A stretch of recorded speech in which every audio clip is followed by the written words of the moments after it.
नमस्कार दोस्तों, आप देख रहे हैं स्टार न्यूज़ सच तक। मैं राजकुमार तिवारी। आज मिर्ज़ापुर में आज बियसड़ा गांव में हैं, जहां पर सूडान से लौटे लोगों से आपसे मुलाकात कराते हैं, उनकी दर्द दिखाते हैं, किस तरीके से कैसे कैसे करके आज यहां पहुंचे हैं, आज वो किसको धन्यवाद करना चाहते हैं और अपने एक एक दर्द के बारे में आपको बताएंगे।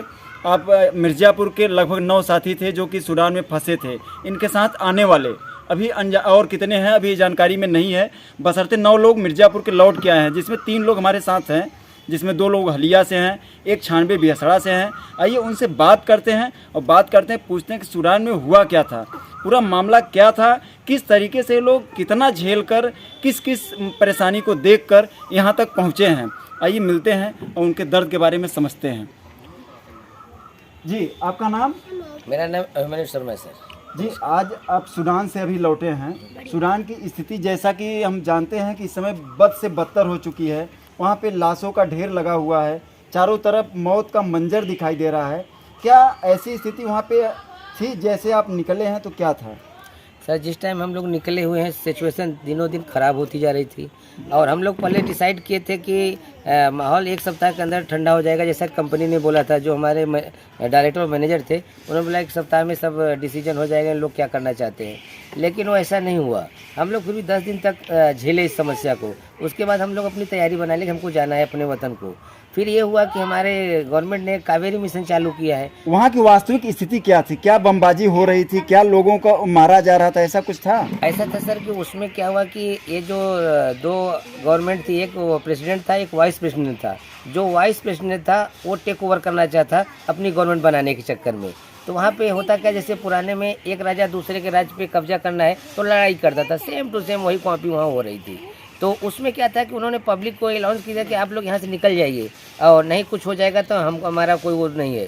तो सब वहाँ के लोकल सूडानी लोग भागने लगे। हम लोग सोचे कि यार ये लोकल लोग क्यों जा रहा है और हम बाहरी फॉरेनर यहाँ बैठे हैं, हम तो बहुत बड़ी गलती कर रहे हैं। तो इसलिए हम लोग भी अपने जो हमारे मतलब डायरेक्टर थे उनसे बात हुआ। उन्होंने बोला कि कुछ नहीं, बैठक हो रही, लोगों की बैठक में इनका सब माहौल शांत हो जाएगा। ऐसे करते करते 1 सप्ताह से ज़्यादा हो गया। फिर हमने अपने हमारा पासपोर्ट टिकट दीजिए, पासपोर्ट दीजिए। हमारी गवर्नमेंट ने बोला था कि पासपोर्ट हो या न हो, कुछ हो या न हो, तुम सिर्फ वहाँ पे जाकर के ये बस पकड़िए। उन्होंने कावेरी मिशन की एक बस चालू किया था जहाँ पे हमारे एम्बेसडर थे। वहाँ पर क्या कहते सारे सिक्योरिटी एरिया है और वहाँ पर क्या कहते हैं कि वहीं पर वो रहते थे एम्बेसडर साहब। वहीं से मतलब बस बुक होती थी और सीधे पोर्ट सूडान के लिए। फिर हम लोगों ने 11 दिन तक देखा, उसके बाद मतलब स्थिति जब बस से बदतर हो गई तो फिर आप लोग निकलने का फैसला लिया। हुआ क्या, जब वो लोग आपस को नहीं पहचान रहे थे, हम तो बहुत दूर के थे, हम तो वैसे ही मतलब एक तरह से कहिए कि कत्लेआम हो रहा था। कत्लेआम मतलब कि हमने अपने आंखों से देखा कि लाश जैसे पड़ी, कोई उसको छू भी नहीं रहा है, ऊपर से और भी मतलब खतरनाक मंजर जा रहा है। तो हम लोग तो मतलब बिल्कुल अपना जो खतरनाक। आदमी सोचता है कि जब रक्षा की भक्षक बन जाए तो कहाँ भाग सकते हैं, और उस टाइम में आर्मी देख करके डर लगता था कि आर्मी है कि तो क्या है। आपकी उम्मीद कहाँ से जगी कि हम लोग घर पहुँच पाएंगे कि नहीं, ऐसा कुछ? हाँ उम्मीद जगी सर, जब हमारे मतलब कि गवर्नमेंट ने वहाँ पे कावेरी मिशन और प्लस हम लोग व्हाट्सएप से जुड़ गए अपने एम्बेसी से, तो एम्बेसडर साहब का हर वक्त मैसेज आने लगे। सारे यार जो हमारे सहयोगी थे उनका मैसेज आने लगा कि आप लोग यहाँ जाकर बस पकड़िए। तब आपको हाँ दिल में थोड़ा सा धाड़स हुआ कि अब सही है। जिस दिन हम लोग ने बस पकड़ा, बस आराम से लेके जा रही थी, रास्ते में कुछ लफड़ा हुआ, ऐसा लगा कि मतलब कि वहाँ पर जो लोकल लोग थे उन्होंने पत्थर मारा बस पे, उसका शीशा टूट, वो तो निशाना लगाए थे ड्राइवर को मारने के लिए, अगर ड्राइवर को चोट लगेगी तो गाड़ी पलट जाएगी, हम लूट लेंगे। लेकिन ईश्वर का ऐसा आशीर्वाद था कि थोड़े में काम होगा, चोट लगी 4-5 को, बच गए। उसके बाद जब पोर्ट सुडान आए तो पूरा, क्योंकि हम आर्मी थी वहाँ पे खाना दाना पानी सब के लिए भरपूर था, सरकार सारी व्यवस्था की सारी, इसलिए सर मतलब सरकार को क्या कहना चाहते हैं? सरकार ऐसी सरकार होनी चाहिए कि नहीं? सर ऐसी सरकार कंटिन्यू होनी चाहिए जी, हमारे दिल से। और हमारे जितने सहयोगी भाई होंगे, जो मेरे अड़ोसी पड़ोसी होगा, मैं उससे भी जा करके निवेदन करेगा कि आप इस गवर्नमेंट को मत भूलिए, क्योंकि ये जो मुसीबत में करेगी दूसरी सरकार की बहुत कम उम्मीद है कि ऐसा करेगी जो ये लोग ने किया। हमारे मोदी सरकार और योगी सरकार दोनों रात और दिन वहाँ पे 24 घंटे मतलब कि इन लोगों का मैसेज आता रहता था कि कोई भी छूटने ना पाए, सबको रेस्क्यू करो। मतलब सबके लिए एक तरह से कहिए कि हनुमान बन के खड़े थे। बिल्कुल सर, इसमें दो राय नहीं है। और हमने तो बताया अपने दिल में, अपने परिवार, अपने फैमिली से, ये तो अब पड़ोसी से भी कह दिया कि कल भी, आज भी और कल भी, ये तीनों आभारी रहेंगे। बात करते जो कि हमारे बेहसड़ा से हैं, और बताइए कि आपके साथ वहाँ क्या कैसी स्थिति गुजरी थी, आपका परिचय? हमारा नाम विनय कुमार शर्मा है। जी सर। और वहाँ जो स्थिति थी बहुत ख़राब थी।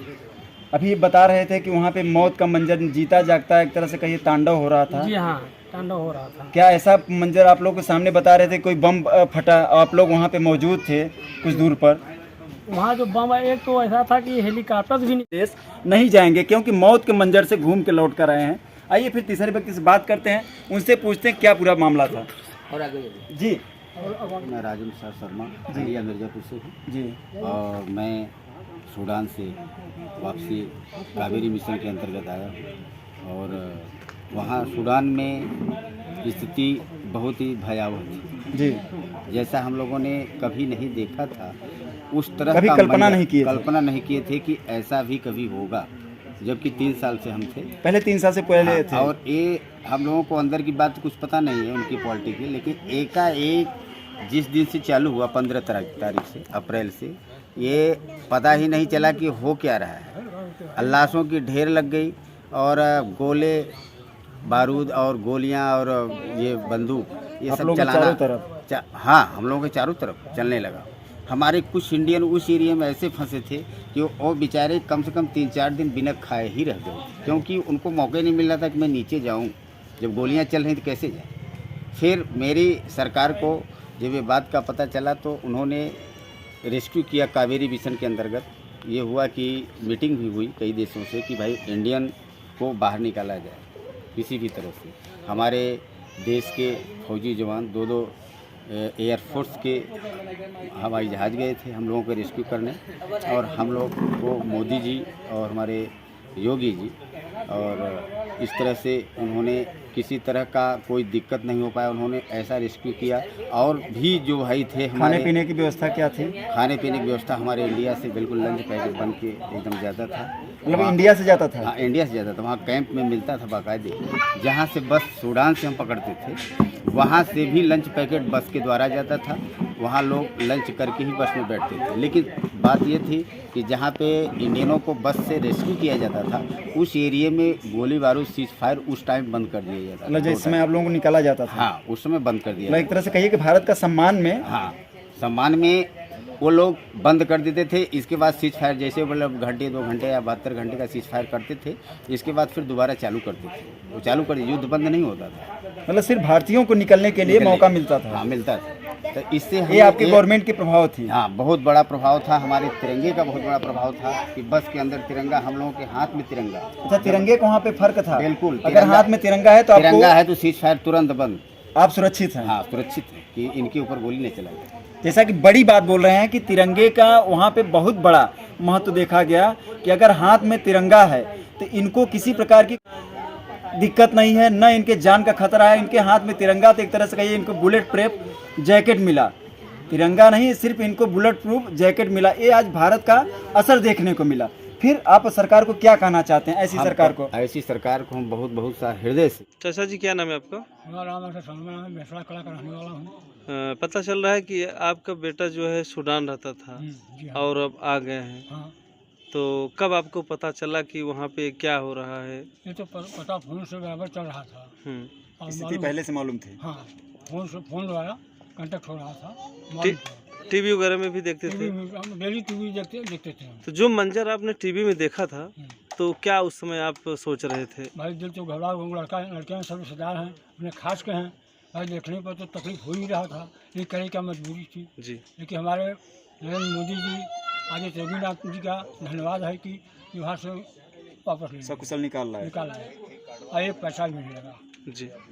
अब खुशी है आप जब आपका बेटा घर पे आया तो देख करके आपको अपार खुशी हुई? हाँ, खुशी हुई। कितने लोग आए हैं पूरे?